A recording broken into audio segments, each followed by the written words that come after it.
Hello everybody, welcome back to the colours of knowledge. मैं चेतन कुमार गुप्ता इस channel पर आपका हार्दिक स्वागत करता हूं। और आज हम कक्षा 10वीं की जो एनसीईआरटी की मैथ्स है हमारी, उसके चैप्टर 4 में एक्सरसाइज 4.1 का ये दूसरे का चौथा प्रश्न, जो कि आखिरी प्रश्न है, उसको हल करेंगे। ये बहुत ही इंटरेस्टिंग प्रश्न है और बच्चों को थोड़ा सा कठिन भी लगता है, तो आइए हम इसको सीखते हैं बड़े ही आसान शब्दों में। देखिए, एक रेलगाड़ी 480 किलोमीटर की दूरी समान चाल से तय करती है। यदि इसकी चाल 8 किलोमीटर प्रति घंटा कम होती तो वह उस दूरी को तय करने में 3 घंटे अधिक लेती। हमें रेलगाड़ी की क्या करना है, चाल ज्ञात करनी है। ठीक है, तो देखिए इसमें क्या मानना पड़ेगा हमको। देखिए, तय की गई दूरी क्या है, सबसे पहले वो लिख लेते हैं। तय दूरी हो गई आपकी 480 किलोमीटर। ठीक है, अब यहाँ लिखेंगे माना रेलगाड़ी की चाल बराबर x किलोमीटर प्रति घंटा। ठीक है, अब रेलगाड़ी की चाल आपने मान ली तथा रेलगाड़ी 480 किलोमीटर की जो दूरी है उसको t घंटे में क्या करती है, तय करती है। ठीक, ये इनिशियल वैल्यूज़ हमने ले ली है। अब देखिए हम क्या जानते हैं, हम जानते हैं वी नो दैट, क्या जानते हैं कि चाल बराबर जो होता है वो दूरी बटे समय होता है ना। बहुत ही साधारण सा एक सूत्र है हमारा विज्ञान का या गणित का, वो हमने लिखा है यहाँ पर। अब चाल आपकी बताइए क्या आपने ली है, x किलोमीटर प्रति घंटा। दूरी आपको तय करनी है 480, समय आपका कितना है, t है। ठीक है, ये हो गया आपका समीकरण नंबर 1। अब देखिए इस प्रश्न में आगे आप देखेंगे कि यदि क्या लिख रहा है, यदि इसकी चाल 8 किलोमीटर प्रति घंटा कम होती है ना, मतलब रेलगाड़ी की चाल 8 किलोमीटर प्रति घंटा कम होने पर चाल क्या होती। आपने x माना है, इसमें से 8 आप घटा देंगे, है ना। आपका कहना है कि x किलोमीटर प्रति घंटे की रफ्तार से ट्रेन चल रही थी, लेकिन उसका कहना है कि अगर 8 किलोमीटर प्रति घंटा चाल कम होती तो 8 हमने कम कर दिया, तो ये नई चाल हो गई हमारी। अब वो आगे बोल रहा है कि तो वो उस दूरी को तय करने में 3 घंटे अधिक लेती है ना, ये लिखा हुआ ना 3 घंटे का समय ज़्यादा लेती वो। तो यहाँ लिखेंगे x माइनस 8 किलोमीटर प्रति घंटे की चाल से 480 किलोमीटर दूरी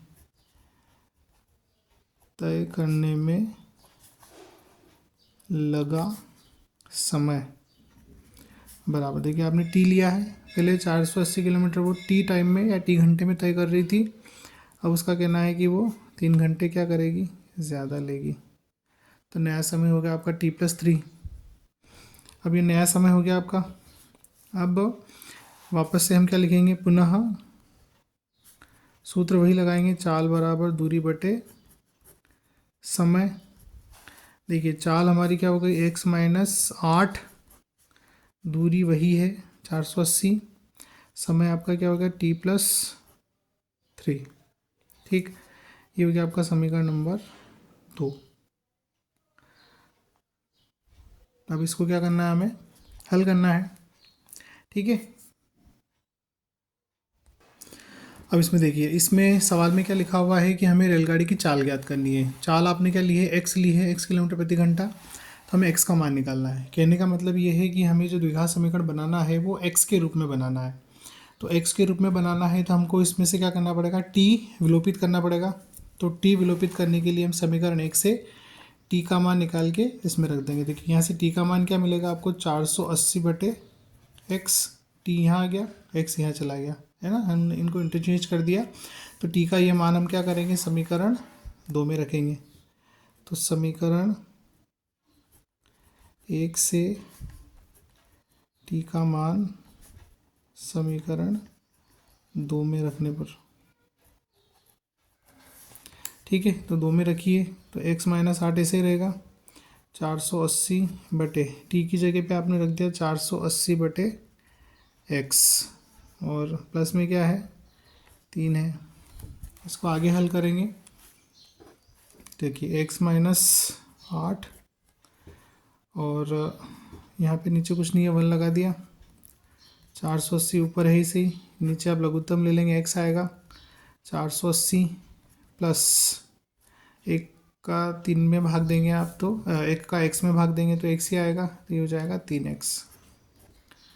ठीक है, अब इसको और आगे हम करेंगे तो x माइनस 8 इधर चल ही रहा है लेफ्ट में, ये x को हम क्या करेंगे उलट गुणित करके गुणा कर देंगे, तो 480x और बटे में 480 प्लस 3x। ठीक है, अब देखिए जो नीचे था उसका हमने क्या कर दिया, क्रॉस मल्टीप्लाई कर दिया x माइनस 8 में 480 प्लस 3x का।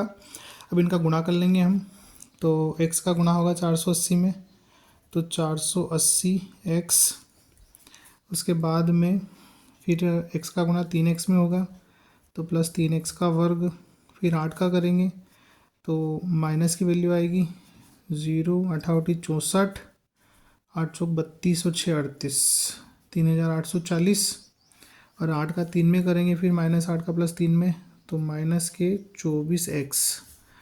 ठीक है, बराबर में 480x। अब क्या करेंगे, अब इसको थोड़ा सा अरेंज कर लेंगे, थोड़ा सा सॉल्व कर लेंगे। देखिए तो 3x का वर्ग ऐसे ही, उसके बाद 480x और 24x घटेंगे आपस में, या एक काम कीजिए प्लस 480x, इसको ऐसे ही रहने दीजिए, 3840 माइनस 24x। देखिए ये 480x पॉजिटिव है, यहाँ के क्या बन जाएंगे नेगेटिव बन जाएंगे। ठीक है, तो बराबर में 0।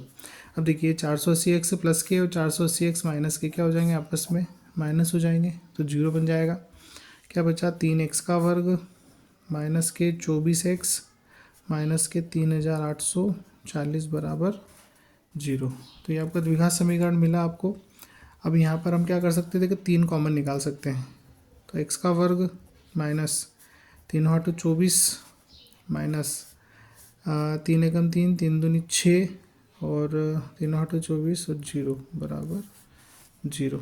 ये 3 को हम 0 में मिला देंगे नीचे 0/3, तो आपका समीकरण हो जाएगा x² माइनस 8x माइनस 1280 बराबर 0। तो द्विघात समीकरण क्या है, x² माइनस 8x माइनस 1280, जिसकी सहायता से हम क्या कर सकते हैं रेलगाड़ी की चाल ज्ञात कर सकते हैं। तो आशा करता हूँ आपको समझ आया होगा। इसको आप 1-2 बार सॉल्व करें, प्रैक्टिस करें थोड़ी सी, तो बड़ी आसानी से आप इसको हल कर पाएंगे। तो वीडियो को लाइक करें, चैनल को सब्सक्राइब करें और मुझे सपोर्ट करें। Thank you so much, thanks for watching.